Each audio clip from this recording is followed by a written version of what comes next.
Oi gente, tudo bom? Então hoje eu tô aqui pra vocês com uma Sexta Geek, a Sexta Geek da segunda metade de junho. Estou um pouco atrasada porque hoje que eu tô gravando já é 7 de julho. Acabou entrando as coisas de junho e o que eu vi já consumir nessa primeira semana de julho, porque eu acabei terminando alguns livros e quadrinhos nesse período também.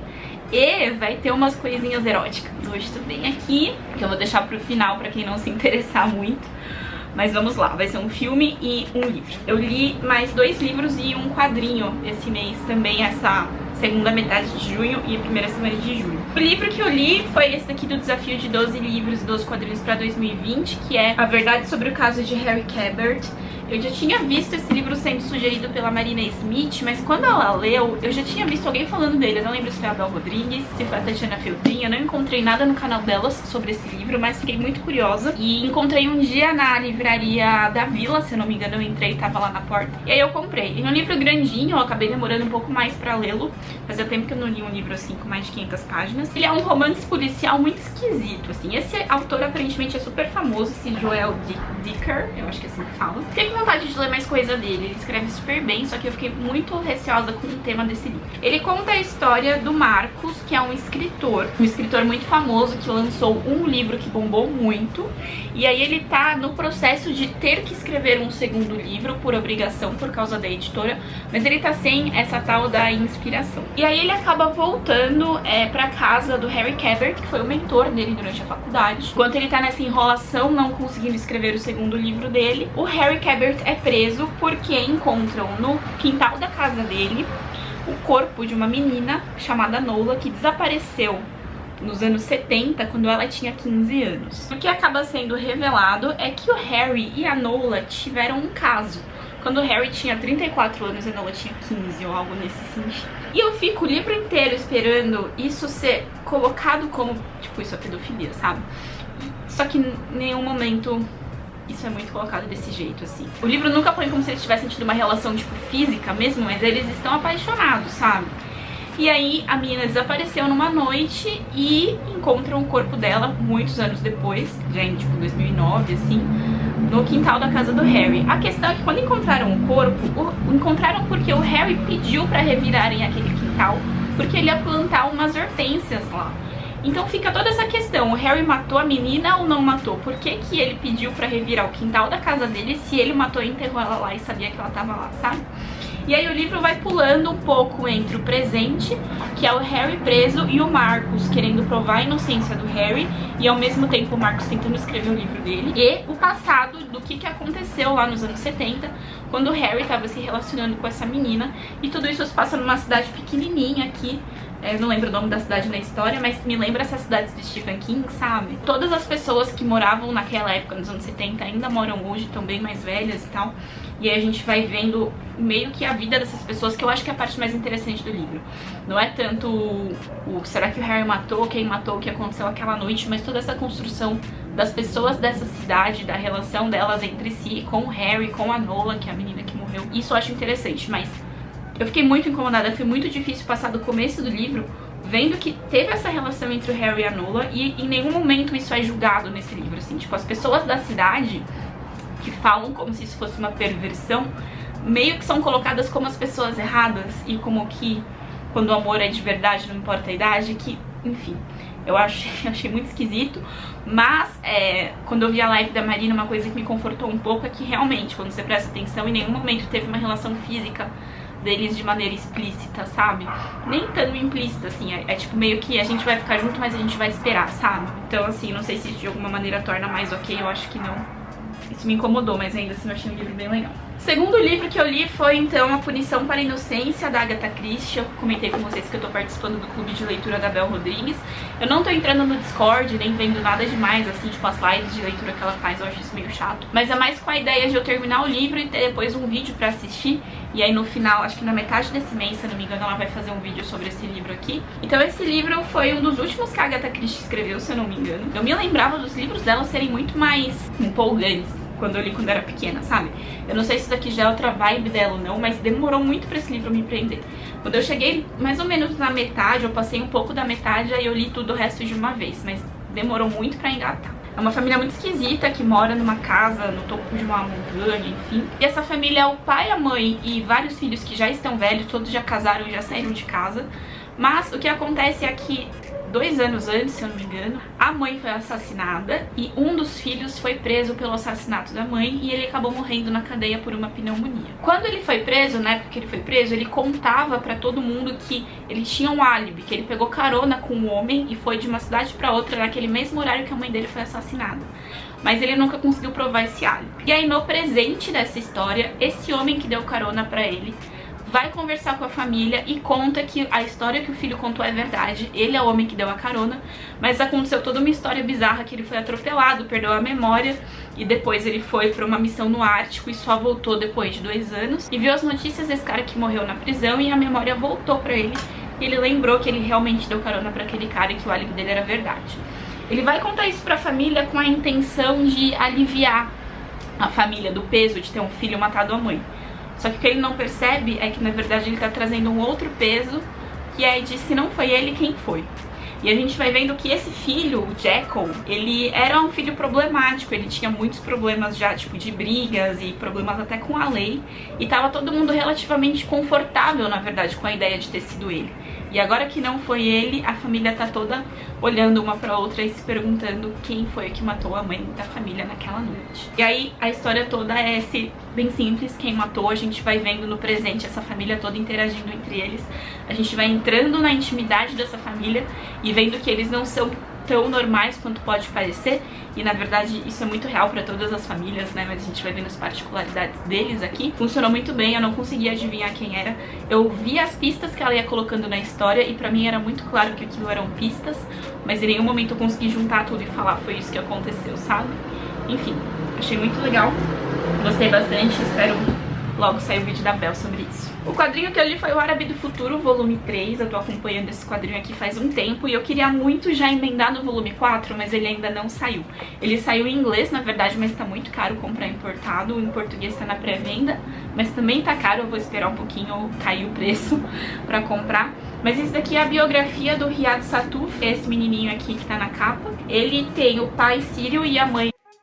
E ele cresceu no Oriente Médio, mas nesse meio entre 2 culturas. Ele é um menino loiro, branquinho, que fisicamente é bem diferente das pessoas que moram lá no país dele. Ele tem uma mãe que não é religiosa, tem até uma pegada um pouco cristã, na verdade, e um pai que, ao mesmo tempo que não é religioso, sente que tem que seguir a tradição pra ser bem aceito pela família, na verdade, e ele fica meio que preso nesse meio do caminho, numa família meio religiosa, mas meio que não é, num país que tá numa transformação muito grande, mas ao mesmo tempo indo passar férias na França e vendo toda essa diferença, e ao mesmo tempo que ele acha a França muito melhor, muito mais legal, muito mais limpinha, com muito mais coisas, ele não gosta tanto da família, ele não consegue interagir tanto com as crianças de lá, então ele fica meio que preso entre culturas. Cada quadrinho desse conta um período da vida dele, né, conta alguns anos. Esse no caso foi de 1985 a 87, que é dos 7 aos 10 anos do Riyad, se eu não me engano.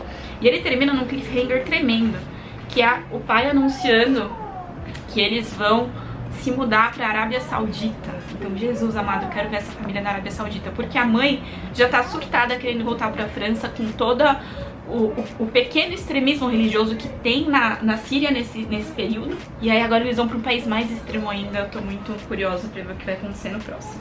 Séries. Saiu Queer Eye, 5ª temporada, se eu não me engano, saiu a temporada nova e estou adorando.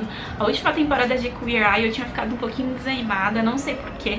Pra mim começou a ficar tudo meio igual, assim, sabe? Enfim, não me empolgou tanto. Mas essa temporada nova, eu não sei se é porque eles mudaram de cidade, mudaram de casa, tô na Filadélfia agora, tá tendo algumas histórias um pouquinho diferentes. Tô me apegando um pouco mais, eu não terminei a temporada ainda, acho que faltam uns 3 episódios pra terminar. E a outra série que eu comecei a assistir também na Netflix chama Mistério Sem Solução. Eu tava muito na dúvida se eu ia conseguir assistir e ficar bem com uma série de mistério que não tem solução, porque eu gosto muito das coisas finalizadas. Só que é muito interessante, Ele tem uma pegada meio uma série antiga, assim, até a edição, a filmagem, o estilo da câmera, as músicas, tudo parece uma série tipo dos fim dos anos 80, começo dos anos 90, sobre mistério, sabe? Eu acho que ele deve ter se inspirado em algum programa antigo sobre isso, mas eu até fui ver pra confirmar. Ele saiu realmente em 2020, é uma produção Netflix, e é até daqueles que eles colocam no final um site falando: se você tem informação sobre esse caso, entra nesse site e compartilha. E eu tô muito empolgada se sair depois um complemento falando de casos que eles conseguiram complementar ou solucionar por causa da série. E são mistérios totalmente aleatórios. Se eu não me engano, são 5 ou 6 episódios, eu assisti 2 até agora. Um deles foi sobre um homem que desapareceu e depois foi encontrado morto, caído, como se ele tivesse se jogado de um prédio. Mas quando eles vão ver, a história não casa com suicídio, e também o lugar onde ele foi encontrado caído não casa com ele ter pulado de nenhum lugar em volta. Ele tá meio longe demais da borda de qualquer prédio em volta pra ter caído lá.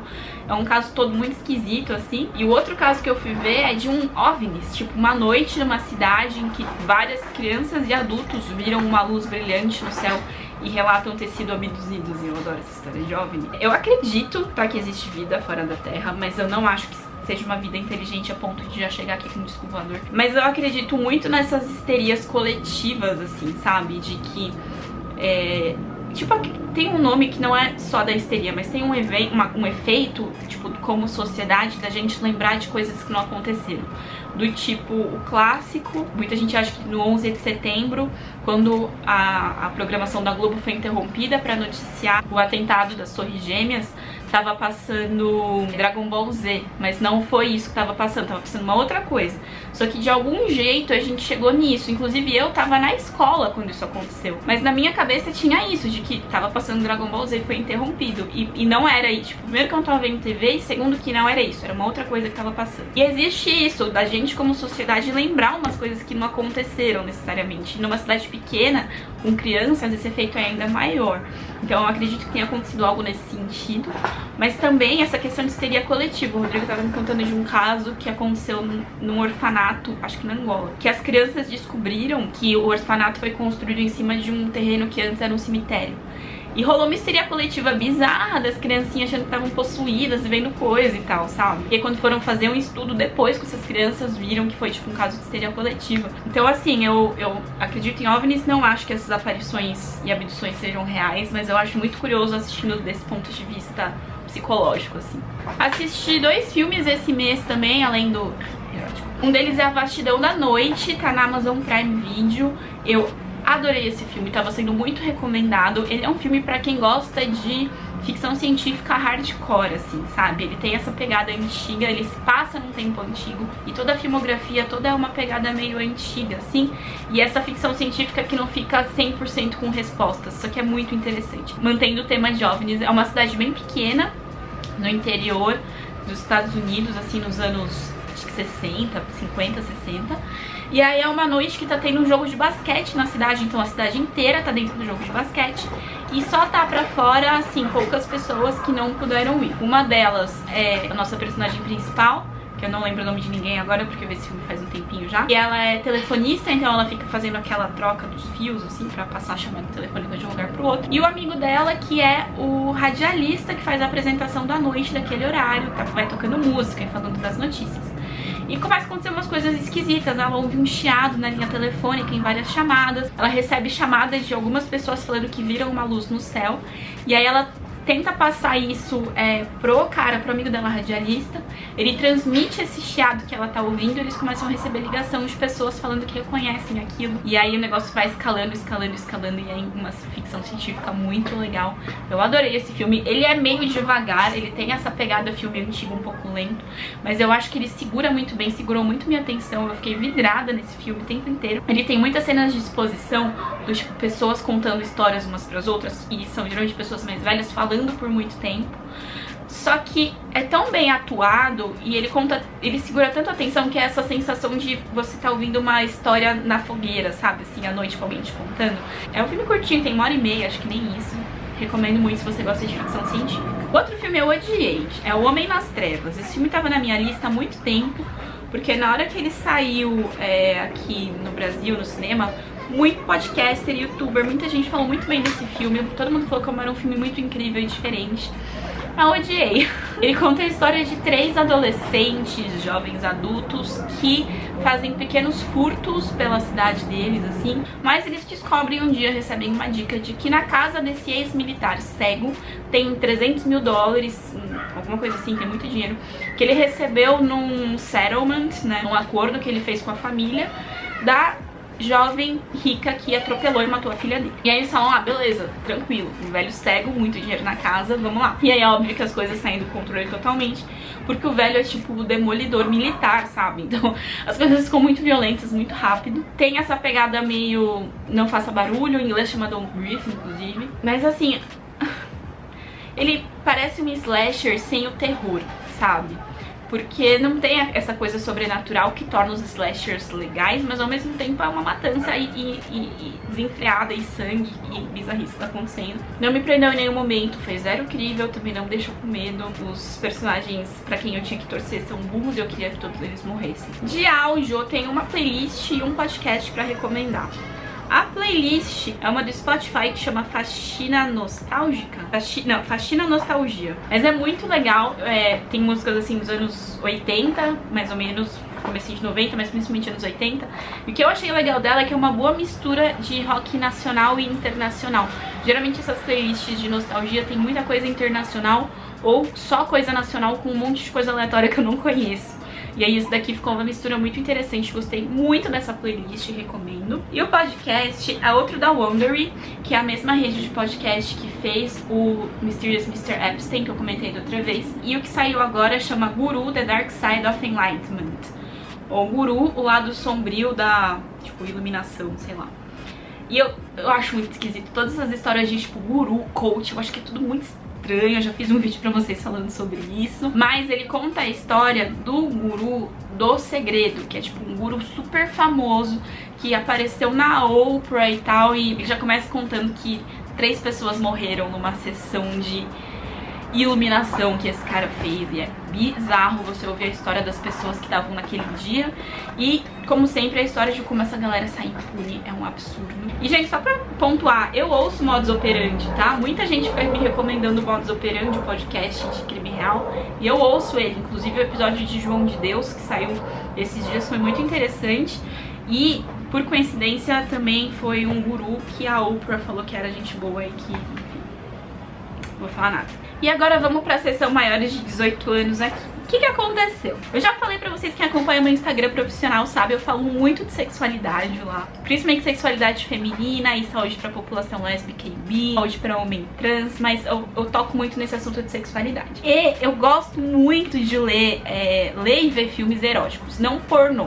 Eróticos, são coisas um pouco diferentes, mas o limiar não é tão claro assim. Eu até comentei com vocês algumas geeks pra trás do quadrinho Duna, que eu li o volume 1, já tô com os outros 2 aqui pra ler. E assim, eu li os 350 tons de cinza, eu assisti os 3 filmes. E saiu esse tal do filme 365 dias, ou 365 DNI, porque não é um filme polonês, então dia em polonês eu acho que é DNI. E aí assim, eu não vi nada assim, tipo, na internet das pessoas falando, mas um burburinho aconteceu em volta de mim. Ao ponto de eu estar numa passagem de plantão, tipo, pegando plantão, e eu vi as enfermeiras falando, você assistiu? E aí, o que você achou? Então assim, tem toda uma comunidade, um submundo que fala disso, ativamente, entre mulheres, mas que a gente fala meio que no segredo, sabe? E aí todo mundo assiste, todo mundo assiste, mas aí ninguém fala. Ou quando fala com um puta julgamento, sabe? Então vamos falar abertamente agora sobre algumas literaturas eróticas e filmes eróticos aqui. Eu li os 350 tons de cinza. Eles são muito mal escritos, mas eles abriram caminho pra mim pra esse tipo de literatura, principalmente. Os 2 primeiros eu devorei, o primeiro eu gostei, com toda a vergonha alheia que tem, é extremamente mal escrito, mas é muito divertido. E aí o terceiro eu parei na metade, eu não consegui. Os filmes era uma rotina, eu ia assistir os filmes com as minhas amigas no cinema. Eu vi os 2 primeiros no cinema, o terceiro eu achava que eu não tinha assistido, porque eu lembro que o dia que a gente ia ver o terceiro, a gente pegou muito trânsito e acabou perdendo. E aí eu assisti também o terceiro 50 tons de cinza esse mês na Netflix, mas lá pela metade do caminho eu lembrei que eu já tinha visto, eu acho. E o primeiro filme é muito bom, ele é surpreendentemente bom e ele é dirigido por mulheres, mas os outros 2 são muito ruins. E aí tem uma série muito interessante do Dan Olsen falando sobre 50 tons de cinza. Ele tem 3 vídeos grandes no YouTube falando sobre cada filme e fazendo paralelo com o livro, e mais ainda, fazendo paralelo com a fanfic que originou o livro, que é a fanfic de Twilight, vejam vocês. Depois que você sabe que que os livros saíram de uma fanfic que era publicada semanalmente na internet, faz todo sentido como essa história é completamente desconexa e tem vários pequenos arcos dentro dele. Mas enfim, não era sobre 50 tons de cinza que eu ia falar. Assisti esse 365 DNI. Qual que é o grande bafafá desse filme? Ele conta a história de um mafioso, eu acho que é isso, que o pai dele morre. E aí quando o pai dele tá morrendo, ou logo antes dele morrer, ele vê uma mulher. E ele fica obcecado com essa mulher que ele vê, que nunca fica claro se ele viu ela real, se ela tava lá ou se foi uma coisa que ele viu nos pensamentos. Ele fica meio que os próximos anos todos fermentando isso aí dentro dele, até que ele vê essa mulher pessoalmente, que é essa mulher polonesa aí, sei lá, não sei o nome de ninguém nesse filme. E aí o que ele faz? Ele chaveca ela? Não, ele sequestra ela. Ele fala que ele vai deixar ela sequestrada lá por 365 dias e ela tem esse período pra se apaixonar por ele. E se nesse período ela não se apaixonar, ele solta, ela vai embora e volta pra vida dela. Se ela se apaixonar, eles ficam juntos. Completamente não razoável, né? Pois é. Aí tem toda aquela coisa que costuma ter nesses filmes. Ele compra roupas pra ela, dá sapatos, a casa é enorme, a comida é boa, viagens e festas. É óbvio que, enfim, ela vai se apaixonar, eles vão ficar juntos. Sempre acontece nesses filmes. Mas a tensão sexual é a coisa importante nessa história. Por quê? O tempo todo ela provoca ele provoca ela de volta. Tem essa coisa que é clássica dele falando, não vou tocar em você. Vou tocar, mas a gente não vai transar enquanto você não fala o que você quer, sabe? Só que ao mesmo tempo tem toda essa de pegadas, de abraços e de olhares, dela se vestir de um jeito, passar uma maquiagem de um jeito e olhar pra ele de um jeito, enfim. Como o filme é péssimo, tá? Tipo, mal escrito, mal dirigido, tem cenas que simplesmente não dá pra entender o que tá acontecendo, principalmente nas partes que são de história. Ele é muito agressivo e, assim, aí ele sequestra a mulher. Mas esse filme, ele não é feito pra ser uma história que você vai pensar sobre ela e falar, nossa, que machista. Ele é um filme pra você fantasiar. E o que você fantasia, o que você faz de roleplay, o que você faz consensualmente, não tem problema nenhum. E aí, esse aqui é o ponto, assim, tipo... É muito fácil você pegar esse filme e falar assim, nossa, que merda de filme. Ele tá, né, falando que é tudo bem um homem sequestrar uma mulher. E aí, se você tratar ela bem, ela vai se apaixonar por você. Não é isso que o filme tá falando. Esse filme não é pra homem. Ele também não tá falando pras mulheres que se um cara gosta de você e ele te tratar mal, você gosta dele mesmo assim porque ele é gostoso. Não é isso. É sobre uma fantasia. E muitas das fantasias do erotismo pra mulher envolvem, muitas vezes, a mulher tá um pouco rendida. Tipo, se a personagem gosta do que ele tá fazendo, ela é uma vadia. E então eu não vou me identificar com ela porque eu não sou vadia, entendeu? Mas se ela tá sendo sequestrada, isso podia acontecer comigo. É doentio isso, né? Isso é errado. A gente não devia ter que se identificar com isso, mas na prática é o que acontece. A mulher muitas vezes se identifica com essa personagem rendida pra não ter que colocar como se fossem valores deturpados se você gostar de sexo, que é uma coisa que obviamente não é. Mas o meu ponto é que ficar analisando essa história como uma coisa séria não leva ninguém a nada. Obviamente, se você olhar como uma coisa séria, é errado. Mas como fantasia, é muito divertido. Pra você ver, assim, sozinha com seu notebook à noite, sem ninguém, pra não rolar vergonha alheia. Ainda assim, vai rolar um pouco de vergonha alheia. Teve cena que eu literalmente tive que voltar pra ver de novo, porque eu não estava entendendo o que estava acontecendo na cena. É divertido, entendeu? Como uma coisa erótica pura, fantasia, é legal. E eu gostei. E aí, depois de ver esse filme, eu fui rever o 50 Tons de Cinza número 3, vi os vídeos do Dan Olsen de novo, que eu gosto muito, e fiquei com vontade de ler algum livro erótico que tenha sido escrito como livro de cara e não como fanfic.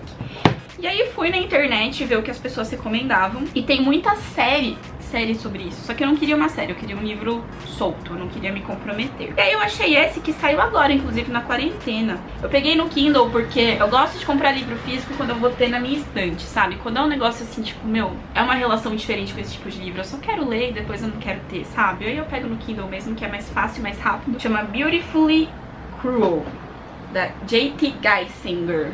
É uma autora mulher. Se você quer ler um erotismo pra mulher, tem que ser escrito por mulher.